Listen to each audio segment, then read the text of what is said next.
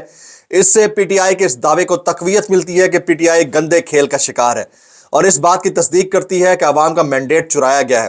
ہم معزز ججوں کے تحفظات کو دور کرنے کے لیے سپریم کورٹ سے فوری طور پر فل کورٹ کی تشکیل کا مطالبہ کرتے ہیں, اور امید کرتے ہیں کہ اس فیصلے سے قانون کی حکمرانی بحال ہوگی اور پاکستان تحریک انصاف کے ساتھ ہونے والی ناانصافی کو ختم کرنے کے لیے مناسب اقدامات کیے جائیں گے. یہاں پر سوال یہ بھی ہے کہ شاہراہ دستور پر بڑے منصب پر بیٹھا ہوا ایک شخص کیا اپنے ان 6 ججز کو پہچانتا بھی ہے, یا وہی کام کرے گا جو صحافیوں کو پہچاننے سے انکار کی صورت میں سامنے آیا تھا. This is also a big question جناب. اب یہاں پر کچھ اور امپورٹنٹ ڈیولپمنٹس.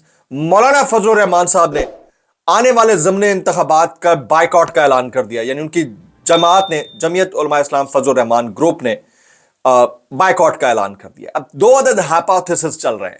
پہلا ہائپوتھیسز یہ ہے کہ اس خط کا اس پوائنٹ پر سامنے آنا اس وقت آیا ہے جبکہ تقریباً تمام کام ہو چکا ہے. تو یہ بھوچال کریٹ کر کے شہباز شریف صاحب کو اور ان کے تمام تر حواریوں کو یہ میسج دیا جا رہا ہے کہ آپ لوگ بندے بن جائیں, اور اس کے بعد ہمارے پاس کوئی آپشن نہیں ہے, کیونکہ دوسری طرف سے اپوزنگ جو پارٹیز ہیں وہ بڑے سخت طریقے سے رد عمل دے رہی ہیں. آپ کی اپنی پارٹی کے لوگ چھوڑ کر جا رہے ہیں, اور اگلے آنے والے دنوں میں دیکھیے گا نون لیگ سے بھی لوگ جو ہے یہی بیانیہ پروموٹ کرتے ہوئے نظر آئیں گے, جو مجھے سمجھ میں آ رہا ہے. ایک تو ہائپوتھیسز, یہ ہائپوتھیسز ہے, اس کو کوئی انڈرسٹینڈ کرے نہ کرے, ٹھیک ہے. دوسرا ہائپوتھیسز یہ ہے کہ واقعتاً اس پوائنٹ آف ٹائم پر مجبور اتنے ہو گئے یہ معزز جج صاحبان کہ ان کو یہ سپریم جوڈیشل کاؤنسل کو خط لکھنا پڑا اور اپنا احتجاج ریکارڈ کروانا پڑا یا اپنی پلی رکھنی پڑی ان کے سامنے. یہ بھی ہائپوتھیسز ہو سکتا ہے. تیسرا ہائپوتھیسز یہ ہے کہ جو وزارت عظمیٰ اور پھر گورنمنٹ تشکیل دیے جانے کا معاملہ تھا وہ تو وجود میں آ چکا. اب کیونکہ اس کی ایکسیپٹنس نہیں ہے پبلک کے اندر بھی, سیاسی جماعتوں کے اندر بھی, تو ایک شخص بڑی تیزی سے وزارت عظمیٰ کی جانب بڑھتا ہوا نظر آتا ہے. یہ ہائپوتھیسز ہے, یہ ایک اوپینین ہے, اس سے کوئی ڈس ایگری کر سکتا ہے, اور وہ یہ ہے کہ ایک شخص کو سنگل ہینڈڈلی تمام پارٹیوں کی جانب سے سینیٹرشپ کے لیے نامینیٹ کیا جاتا ہے. وہ پہلے caretaker C M Punjab تھا, اس کے بعد وہ چیئرمین پی سی بی بنا, وہ شخص ابھی اس وقت ہوم منسٹر ہے, اس ادھر کے آئی جی کو اپنا ہوم سیکریٹری بنا لیتا ہے, اور وہ شخص اب سینیٹر بھی بن چکا ہے, آنے والے چند دنوں کے اندر سینیٹر بن جائے گا, تو اس کے بعد وہ وفاقی وزیر کا درجہ پا لے گا. تو اس صورت کے اندر کیونکہ وہ ہائیلی ایکسیپٹیبل ہے تمام تر پولیٹیکل پارٹیز کی جانب سے, تو کیوں نہ شہباز شریف صاحب اور ان کے حواریوں کو آگے پیچھے کر کے اس پریشر کے ذریعے اور پھر اس شخصیت کو لایا جائے جس سے قومی حکومت تشکیل میں لائی جا سکے. یہ ہائپوتھیسز ہو سکتا ہے, کوئی اسے ڈس ایگری کرے. میں بات کر رہا ہوں محسن نقوی صاحب کی, بڑی تیزی سے وزارت عظمیٰ کے ہدف کی جانب بڑھ رہے ہیں. تو اب سوچنے کی ضرورت یہ ہے کہ ان تینوں ہائپوتھیسز میں کیا ہو سکتا ہے, کوئی ایک تو وائبل ضرور ہے. چوتھا ہائپوتھیسز یہ ہے کہ حکومت ختم کر دی جائے اور پھر دوبارہ سے مڈ ٹرم الیکشن کی طرف چلے جایا جائے, جو کہ 2 سال کے بعد ممکن ہوتا ہے, لیکن وہ قرین از قیاس ہے اور خارج از امکان نہیں قرار دیا جا سکتا, لیکن اس کے چانسز بڑے کم ہیں. تو جو حالات ڈیولپ ہو رہے ہیں اس میں تو مجھے یہ والا شخص جو ہے وہ وزارت عظمیٰ کی طرف بہت تیزی سے بڑھتا ہوا دکھائی دیتا ہے. اس سے بہت ساری چیزیں سیٹل بھی ہو جائیں گی اور بہت سارے معاملات کے اوپر کو پس پردہ بھی ڈالا جا سکے گا, پس پشت بھی ڈالا جا سکے گا اگر ایسا ہوتا ہے تو. اب میں کچھ مزید تصویریں ویک اپ کال ہوں گی سب کے لیے, ان کو ذرا غور سے دیکھیے گا, بڑے غور سے آپ نے دیکھنا ہے. یہ ایک شخص ہے, ان کا نام ہے اڈولف ہٹلر. یہ وہ شخص تھا جو لوگوں کو سامنے کھڑے ہوئے زندہ اپنے گن مین سے گولیوں سے بھون ڈالتا تھا, گردنیں کٹوا دیتا تھا, مینار تعمیر کرتا تھا ان کے. یہ بندہ تو نیکسٹ لیول کا تھا.